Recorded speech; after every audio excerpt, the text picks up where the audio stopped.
یہ دل میں یقین کے جمانے کی ضرورت ہے۔ آج ہمارے دلوں کا یقین بگڑ چکا ہے۔ ہمارا ماحول، ہمارا معاشرہ، ہماری گھریلو زندگی، گھر سے باہر کی زندگی اس یقین کے خلاف چل رہی ہے۔ وہی سنتے ہیں، وہی بولتے ہیں، وہی کرتے ہوئے لوگوں کو دیکھتے ہیں تو ہمارا یقین بھی وہی بنتا جاتا ہے، ہمارا یقین بھی بنتا جاتا ہے۔ تو ہم نے اللہ کے راستے میں نکل کر اور یقین کی بات کر کے اپنے دل کے یقین کو درست کرنا ہے۔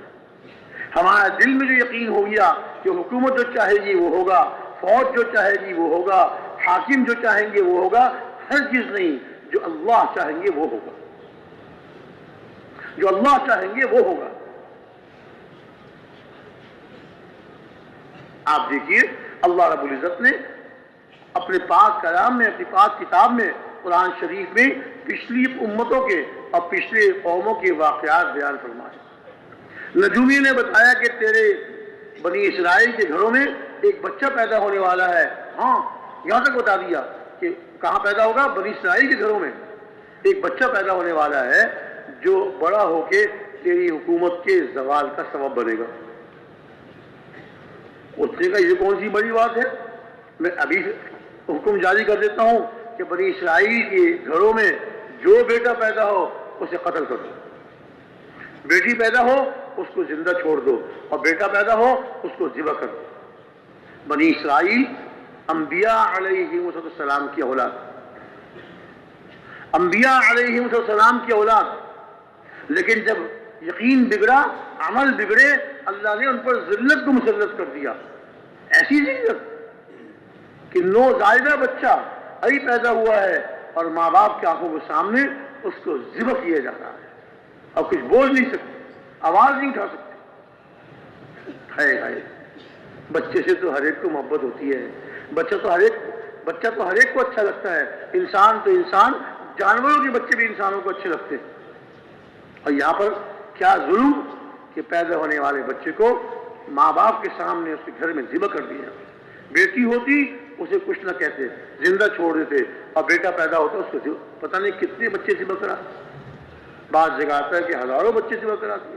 اس ظالم شخص نے ہزاروں بچے ذبح کرا دیے، لیکن ہوا کیا؟ اس کے چاہنے سے ہوا؟ ہرگز نہیں، وہ ہوا جو اللہ نے چاہا۔ جب حضرت موسیٰ علیہ السلام کے پیدا ہونے کا وقت قریب آیا، اچھا علماء فرماتے ہیں کہ عام طور سے پیدائش سے قبل جو مائیں ہوتی ہیں ان کے جسم میں تبدیلیاں آ جاتی ہیں، کچھ تبدیلیاں آ جاتی ہیں، ہر ایک کو اندازہ ہوتا ہے کہ اس کے بعد بچہ ہونے والا ہے، لیکن حضرت موسیٰ علیہ نبینا علیہ السلام کی والدہ کے جسم میں اللہ تعالیٰ نے تبدیلی نہیں ہونے دی۔ پیٹ میں بچہ بن رہا ہے، لیکن ان کے جسم میں تبدیلی اللہ نے نہیں کی۔ اللہ بڑے قدرت والے ہیں، اللہ تعالیٰ بڑی قدرت والے ہیں۔ اور پیدائش سے پہلے حضرت موسیٰ علیہ السلام کی والدہ کو اللہ تعالیٰ نے وحی بھیجی، کس طرح بھیجی یہ اللہ کے علم میں، کہ بچہ پیدا ہو جائے اطمینان سے اس کو دودھ پلاتی رہنا۔ وَأَوْحَيْنَا إِلَىٰ أُمِّ مُوسَىٰ أَنْ أَرْضِعِيهِ، بچے کو دودھ پلاتی رہنا، کوئی خوف نہ کرنا۔ لیکن اگر تمہیں خوف محسوس ہونے لگے، تمہیں ڈر پیدا ہو جائے، ایسا نہ ہو کہ فرعون کے سپاہی، فرعون کے پکڑ دھکڑ کرنے والے، ذبح کرنے والے، ان کو اطلاع مل گئی ہے یا خطرہ ہے کہ اطلاع ہو جائے، تو پھر کیا کرنا؟ فَأَلْقِيهِ فِي الْيَمِّ، اس معصوم دودھ پیتے بچے کو دریا میں ڈال دینا۔ اللہ کا حکم، اللہ کا حکم۔ دیکھیے گھر میں رہتے تو ایک ہلاکت کا ذریعہ تھا، ایک ہلاکت کا سبب تھا کہ فرعون کے آدمی آئیں، فرعون کے سپاہی آئیں، بچے کو نقصان پہنچائیں۔ اور دریا میں تو کتنے خطرے، دریا میں ڈالنے میں کتنے خطرے، کئی وہ صندوق جس میں رکھ کے دریا میں چھوڑیں گی، کوئی پانی کی لہر آئی اور صندوق الٹ گیا، بچہ پانی میں گر کے ڈوب کے مر گیا، پہلی مصیبت تو، پہلا خطرہ تو یہ۔ پھر یہ کہ بچہ پانی میں صندوق تیر رہا ہے، بچہ بھوک سے بلک بلک کے مر جائے۔ پھر یہ کہ پانی میں مختلف قسم کے جانور بھی ہوتے ہیں، مگرمچھ بھی ہوتے ہیں، کوئی مگرمچھ ہی ہڑپ کر جائے۔ مطلب طرح طرح کے خطرے تھے. گھر میں ایک خطرہ اور دریا میں کئی خطرے.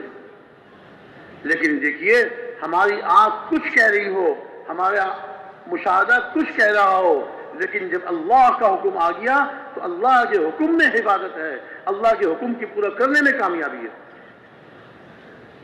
اس یقین کے بنانے کی ضرورت. چاہے آنکھیں کہہ رہی ہیں اور روز مرہ کا مشاہدہ ہے کہ پانی میں تو ہلاکت کے کئی سبب ہیں, کئی خطرے ہیں ہلاکت کے, اور بچے کے ختم مرنے کے کئی خطرے ہیں, اور گھر میں ایک خطرہ ہے تو گھر میں رکھو چھپا چھپو بچانے کی کوشش کرو.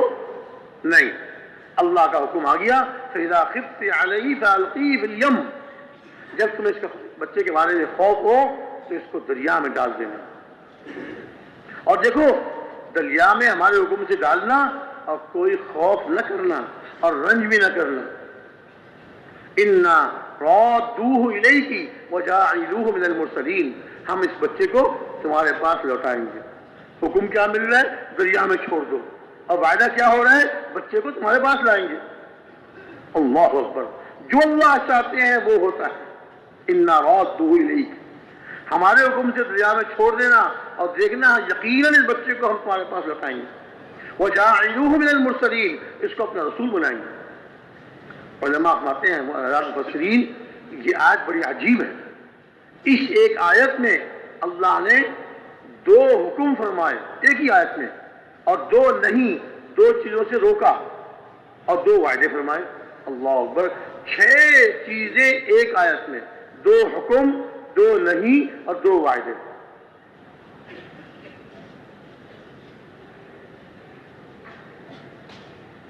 فَإِذَا خِفْتِ عَلَيْهِ فَأَلْقِيهِ فِي الْيَمِّ. جب کوئی بچے کی جان کا خوف ہونے لگے, تمہیں ڈر محسوس ہونے لگے تو اس کو دریا میں ڈال دینا. پہلا حکم. اور پھر کیا فرمایا؟ وَلَا تَخَافِي وَلَا تَحْزَنِي. کیا فرمایا کہ دودھ پلاتی رہنا.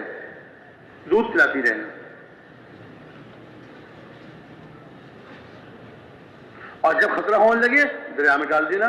پہلا حکم آیا دودھ پلانے کا, دوسرا حکم آیا کہ خوف محسوس ہو دریا میں ڈال دینا. 2 حکم آ گئے. پھر فرمایا کہ ولا تخافی, دیکھو ڈرنا نہیں. علماء فرماتے ہیں خوف ہوتا ہے آئندہ آنے والی چیز کا, ہاں پتہ نہیں کیا ہوگا, اور حزن اور رنج ہوتا ہے پچھلی بات پر. خوف نہیں کرنا کہ بچے کو دریا میں چھوڑ دوں پتہ نہیں کیا ہوگا, بچے کا کیا حال ہوگا. خوف نہیں کرنا, آئندہ آنے والے خطرات سے ڈرنا نہیں. اور تم نے اپنے گھر میں نہیں رکھا, ہائے میں اس کو گھر میں ہی رکھ دیتی شاید بچ جاتا, گھر میں ہی چھپا کر رکھ دیتی شاید بچ جاتا. لوگوں کو کیا پتا, میرے تو جسم میں تبدیلی نہیں آئی تھی, لوگوں کو پتہ نہیں, عورتوں کو پتہ نہیں ہے کہ میرے بچہ ہونے والا ہے. تو فرمایا ولا تحزنی, جو تم نے بچے کو ڈال دیا, اب یہ کام کیا, اس پچھلے کام پر رنج بھی نہ کرنا. 2 حکم آ گئے, اب 2 نہیں آ گئی. آگے 2 وعدے آ گئے. اِنَّا رَادُّوهُ إِلَيْكَ. یقیناً اس کو ہم آپ کے پاس تمہارے پاس اس کو لٹائیں گے. وَجَاعِلُوهُ مِنَ الْمُرْسَلِينَ. اور دوسرا وعدہ اس کو اپنا رسول بنائیں گے. ایک ہی آیت میں 6 چیزیں. کیا قرآن کا اعجاز, اور کیا ہمارے پیارے نبی صلی اللہ علیہ وسلم کا معجزہ. اب دریا میں ڈال دیا. حضرت موسیٰ علیہ السلام کی بہن سے والدہ نے کہا دیکھو دریا کے ساتھ ساتھ چلتی رہو اور دیکھتی رہو تمہارے بھائی تمہارے بچے کیا ہوتا ہے. بہن کنارے کنارے چل رہی ہیں. آگے جا کے دریا 2 شاخہ ہو گیا.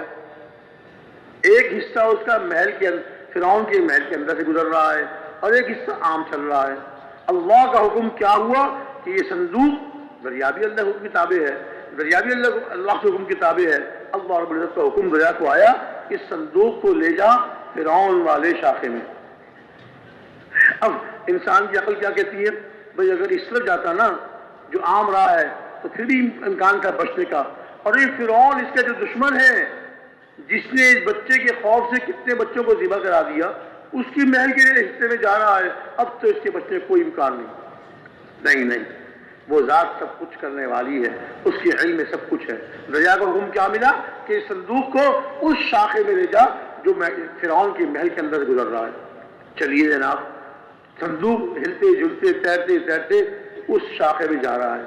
اب اللہ کی قدرت دیکھیے، فرعون کی بیوی حضرت آسیہ جو بعد میں اللہ کی ولیہ بنی، وہ اپنی کنیزوں کے ساتھ دریا کے کنارے ٹہل رہی تھی، سیر کر رہی تھی، جو اچانک نگاہ پڑی کہ ایک صندوق بہتا ہوا جا رہا ہے. ارے ارے یہ صندوق کیسا، ارے اس کو نکالو، اس کو نکالو، یہ صندوق کیسا ہے. اللہ تعالیٰ نے حضرت آسیہ کے دل میں بات ڈال دی.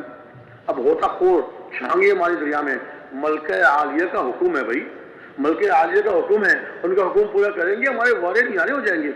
ہوتا خور کودے دریا میں اور صندوق کو کھینچ کے کنارے لے آئے. اب ملکہ عالیہ کھڑی نہیں ہے اور آس پاس کنیزیں کھڑی ہوئے ہیں. ہوتا خوروں نے صندوق کو نکالا، صندوق کا جو ڈھکنا کھولا، ایک پیارا خوبصورت سا بچہ ہاتھ پاؤں ہلا رہا ہے. جیسے ہی بچے پہ نگاہ پڑی، اللہ رب العزت نے آسیہ کے دل میں ان کی محبت ڈال دی. اللہ رب العزت نے حضرت آسیہ کے دل میں محبت ڈال دی. اوہ اتنا پیارا بچہ، یہ تو ہمارا بیٹا ہے. فرعون کی اولاد نہیں تھی، فرعون کی اولاد نہیں تھی، ہمارا بیٹا ہے. او سارے محل میں، کنیزوں میں اور جناب و خادموں میں ایک خوشی کی لہر دوڑ گئی، فرعون کا بیٹا، فرعون کا بیٹا. اب بچے کو نکالا، بڑی محبت سے اس کو محل میں لے کر آئے، فرعون کا بیٹا. اب فرعون کو کچھ اڑتے اڑتے خبر پہنچی تو بچہ محل میں آیا ہے، ملکہ عالیہ نے اس کو اپنا بیٹا بنا لیا ہے. فرعون دوڑتا ہوا اندر آیا، دیکھا تو ایک بچہ، پیارا سا بچہ. یہ کیا ہے؟ فرعون یہ ہمارا بیٹا ہے. ارے نہیں نہیں نہیں، مجھے تو خطرہ ہے یہ وہی بچہ نہ ہو، مجھے خطرہ ہے وہی بچہ نہ ہو جس کے خوف سے میں نے کتنے بچوں کو ذبح کر.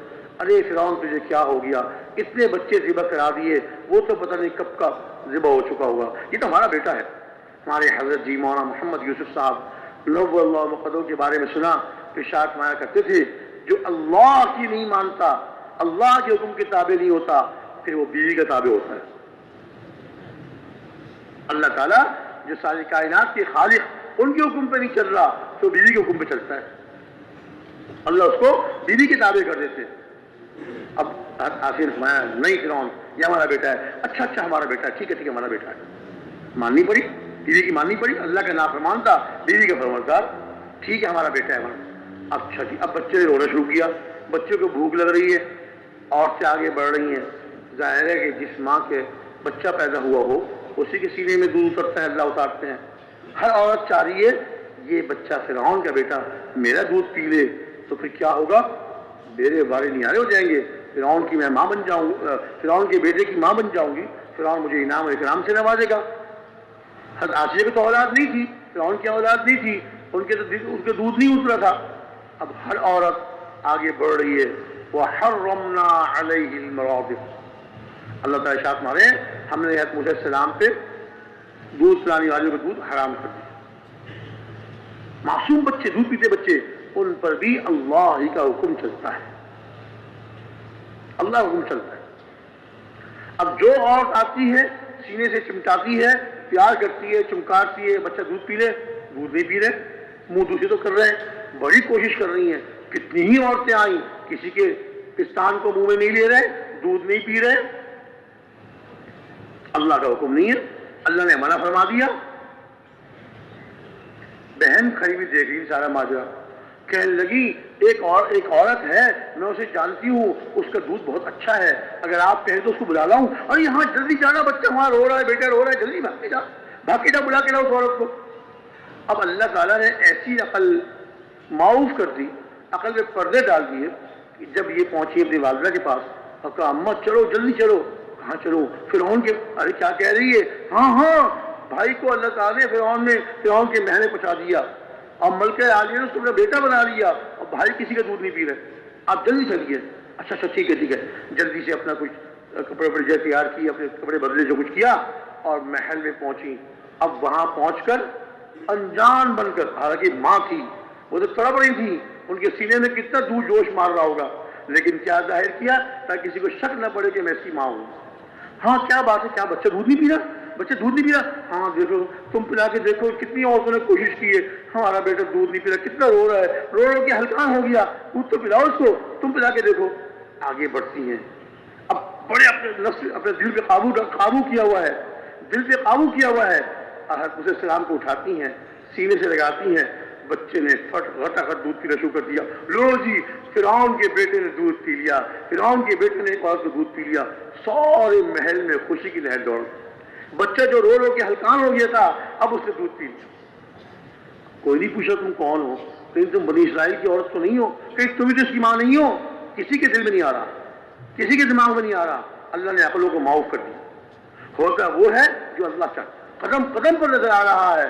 اللہ کا ارادہ غالب ہے, اللہ کا چاہنا پورا ہو رہا ہے. فرعون کا چاہنا خاک میں مل رہا ہے, فرعون کا چاہنا خاک میں مل رہا ہے. اب ماشاءاللہ دودھ پلا رہی ہیں, بچہ خاموش ہو گیا, سکون میں آ گیا. اب محل میں ہے تو ملکہ عالیہ کہہ رہی ہیں ہم تمہارے لیے محل میں جگہ بنا دیتے ہیں, تم یہی محل میں رہو, ہمارے بیٹے کو دودھ پلاتی رہو. اب یقین تھا اللہ پاک مجھے دیں گے, میرا بیٹا واپس کریں گے. اللہ نے وعدہ فرمایا, کہنے لگے نہیں میرے اپنے کام ہیں, میرا اب نخرے کر رہی ہیں. یقین ہے کہ بچہ میرے پاس آئے گا. حالانکہ ماں تھی, کیسے دل بے قابو ہو رہا ہوگا اور کیسی مشکل سے کہہ رہی ہوں گی نہیں میں نہیں رہوں گی, میرا اپنا گھر ہے, میرے اپنے ضرورتیں ہیں, میرے بچے ہیں, میرے کام ہیں. ارے نہیں یہاں رہ جاؤ, ہمارا بیٹا پھر رونا شروع کر دے گا, یہ تو کسی کا دودھ نہیں پیتا, تم یہاں رہو. نہیں میں نہیں رہنے کے تیار. اچھا ایسا کرو, ٹھیک ہے اپنے گھر میں لے جاؤ, اتنا وظیفہ ہم تمہارا مقرر کرتے ہیں, اتنا وظیفہ بچے کا مقرر کرتے ہیں, اور اس کے کھانے کا, آپ کے کھانے کا, آپ کے گھر کا خرچہ سارا محل سے جائے. جو بچہ جس کو فرعون ذبح کروانا چاہا تھا, اللہ رب العزت اسی کے محل سے بچے کے پلنے کا انتظام فرما رہے ہیں. نہ صرف ان بچے کے پلنے کا, اس کی ماں کے پلنے کا, اس کے گھر کا سارا خرچہ فرعون کے محل سے آ رہا ہے, فرعون کے خزانوں سے آ رہا ہے. اللہ جو چاہتے ہیں وہ ہوتا ہے, اللہ جو چاہتے ہیں وہ. اب فرعون کے بیٹے, ہر جگہ ان کی عزت, ہر جگہ ان کی عزت. اب میں کر رہا ہوں جو اللہ چاہتے ہیں وہ ہوتا ہے, اور جو اللہ نہیں چاہتے وہ نہیں ہوتا.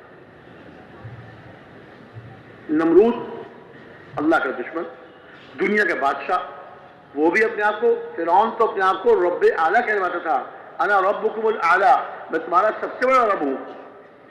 نمرود کہتا تھا میں تمہارا رب ہوں, میں تمہارا رازق ہوں. اور علماء فرماتے ہیں کہ نمرود نے یہ انتظام کیا ہوا تھا کہ جب کھیتوں میں غلہ اگے تو وہاں سے سارا غلہ جمع کرا کے اپنے خزانے میں رکھ لیا کرتا تھا. کھیتوں میں جو غلہ اگتا تھا وہ سارا جمع کر کے اپنے خزانے میں جمع کر لیا کرتا تھا. اب جس کو غلے کی ضرورت ہے وہ نمرود کے دربار میں آئے اور اس کو سجدہ کرے. پہلے اس کو سجدہ کرے تو اسے غلہ ملے گا, کیونکہ نمرود رازق ہے. نعوذ باللہ ثم نعوذ باللہ. اور جہاں پر وہ خود تھا اس کو سجدہ کرے, اور جو دور کے علاقے جہاں پر وہ خود نہیں تھا وہاں اس نے اپنی تصویریں یا اپنے بت رکھوا دیے تھے کہ آ کے اس کے بت کو, اس کی تصویر کو سجدہ کرے, پھر غلہ ملے گا. حضرت ابراہیم علیہ السلام کی اہلیہ نے ان سے عرض کیا گھر میں کوئی کھانے کا سامان نہیں ہے, غلہ ختم ہو گیا, آپ بھی دربار میں جائیے, غلہ لے کر آئیے, غلہ تو وہیں سے ملتا ہے. آپ نے بوری لی اور چل دیے نمرود کے دربار میں. وہاں پہنچے, وہاں پہنچ کر نمرود کو سجدہ نہیں کیا. شاہی دربار کے لوگوں نے کہا کہ آپ نے نمرود کو سجدہ نہیں کیا, آپ کس لیے آئے ہیں؟ مجھے غلہ چاہیے, میں گھر میں ضرورت ہے. کہ جو اس نمرود کو سجدہ نہیں کرتا اس کو غلہ نہیں ملتا. آیا کہ نہیں, سجدہ تو صرف ایک اللہ کو کیا جاتا ہے, اللہ کے سوا کسی کو سجدہ کرنا جائز نہیں ہے. میں تو نمرود کو سجدہ نہیں کروں گا. آپ نمرود کو سجدہ نہیں کریں گے آپ کو غلہ نہیں ملے گا. آپ نمرود کو سجدہ نہیں کریں گے آپ کو غلہ نہیں ملے گا. میں بہت اچھا, خالی بوری لے کے واپس آ گئے. راستے میں چلتے ہوئے خیال آیا اب میں گھر جا رہا ہوں, غلہ تو مجھے ملا نہیں, خالی بوری لے کے جاؤں گا تو گھر والوں کو خالی بوری دیکھ کے رنج ہوگا. تو اس میں راستے میں سے ریت بھر لوں, بوری بھری بھی ہوگی, گھر جا کے مونجھ کا بندھا ہوا ہوگا, گھر جا کے میں بوری ایک طرف رکھ دوں گا, گھر والے سمجھیں گے غلہ آ گیا. اور اس میں تو ریت ہے, تھوڑی دیر کے لیے وہ خوش ہو جائیں گے گھر والے کہ غلہ آ گیا, اور وہ تو ریت ہے اس کے اندر, جب بعد میں کھولیں گے دیکھیں گے ریت ہے, چلو بعد میں رنج ہوگا, فوری طور سے تو رنج نہیں ہوگا. اب بوری ریت سے بھر کر گھر میں لے آئے, اور بوری گھر کے کونے میں رکھ دی اور اندر جا کے لیٹ گئے. کچھ دیر کے بعد اہلیہ محترمہ نے آ کے کہا آئیے کھانا کھا لیجیے، کھانا تیار ہے۔ کھانا تیار ہے، روٹی کہاں سے پکائی؟ روٹی کہاں سے پکائی؟ فرمایا کہ جو آٹا آپ لے کر آئے تھے اسی سے تو پکائی ہے، جو آٹا بوری میں آپ لے کر آئے تھے اسی سے روٹی پکائی ہے۔ اللہ رب العزت بڑی قدرت والے ہیں، جو کہ کسان کی محنت سے غلہ اگائیں اور غلہ گھر میں پہنچے، اس کو پیسیں، پھر روٹی پکائیں، آٹا گوندھ کے روٹی پکائیں، وہ اس پر قادر ہیں کہ بغیر زمین کے کسان کی محنت کے اور بغیر گندم کو پیسے ریت کو اللہ تعالیٰ آٹے سے بدل دے۔ اللہ تعالیٰ نے پوری کی بوری جو ریت سے بھری ہوئی تھی اس کو آٹے سے بدل دیا۔ اللہ بڑی قدرت والے، اللہ جو چاہتے ہیں وہ ہوتا ہے۔ پوری بوری ریت کی آٹے سے اللہ نے بدل دی، آٹا بھرا ہوا بوری میں۔ مزید اصلاحی بیانات سننے کے لیے ہمارے چینل ہجرت مدینہ کو سبسکرائب کر لیں اور بیل آئیکن بھی ضرور دبا دیں تاکہ ہر آنے والا بیان آپ کو بآسانی مل سکے۔ جزاک اللہ۔